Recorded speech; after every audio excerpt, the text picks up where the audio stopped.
ஒவ்வொரு வருஷமும் மாட்டுப் பொங்கல் அன்னைக்கு மட்டுமே நடக்கக்கூடிய பார்வேட்டை உற்சவத்தை பார்க்கலாமா?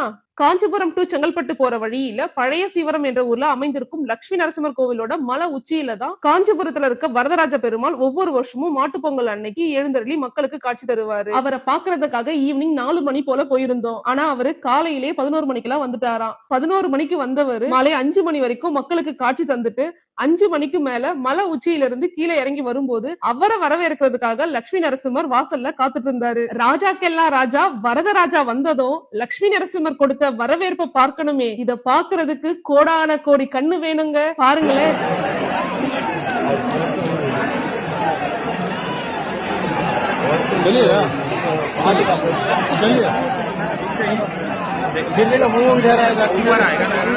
பாத்தீங்களா, காஞ்சி வரதராஜரையும் பழைய சீவரம் லட்சுமி நரசிம்மரையும். இருங்க இருங்க, மேல தள்ளிடாதீங்க. இதுக்கப்புறம் தான் முக்கியமான பார்வேட்டை உற்சவமே நடக்க போகுது. பாக்கலாமா? காஞ்சி வரதராஜ பெருமாளும் லட்சுமி நரசிம்மரும் பழைய சீவரம் கோவில்ல இருந்து கிளம்பி மேலத்தாளம் முழங்க ஆரவாரத்துடன் திருமுக்குடல் அப்பன் வெங்கடேச பெருமாள் கோவிலுக்கு பாலாற்றை கடந்து போனாங்க. இவங்க 2 பேரையும் வரவேற்கிறதுக்காக திருமுக்குடல் பெருமாள், சாலவாக்கம் பெருமாள், காவந்தாண்டலம் பெருமாள், இந்த 3 ஊர் பெருமாள்களும் திருமுக்குடல் அப்பன் வெங்கடேச பெருமாள் கோவிலோட வாசல்ல காத்துட்டு இருந்தாங்க. இவங்க 2 பேரும் வந்ததும் இந்த 3 ஊர் பெருமாள்களும் வரவேற்பு கொடுத்த விதத்தை பார்க்கணுமே. அப்பப்பா, உடம்பெல்லாம் மெய் சிலிர்த்து போச்சுங்க. மக்கள் எல்லாருமே விசில் அடிச்சு கைத்தட்டி கோவிந்தா கோவிந்தா வரதராஜ பெருமாளேன்னு கோஷமிட்டாங்க. ஒரே கூஸ் பம்ப்ஸ் தாங்க. 5 ஊர் பெருமாள்களும் திருமுக்குடல் கோவிலுக்குள்ள வந்து அவங்களுக்கான மண்டபத்துக்குள்ள வந்துட்டாங்க. 5 ஊர் பெருமாள்களையும் ஒன் பை ஒன்னா பார்க்கலாமா?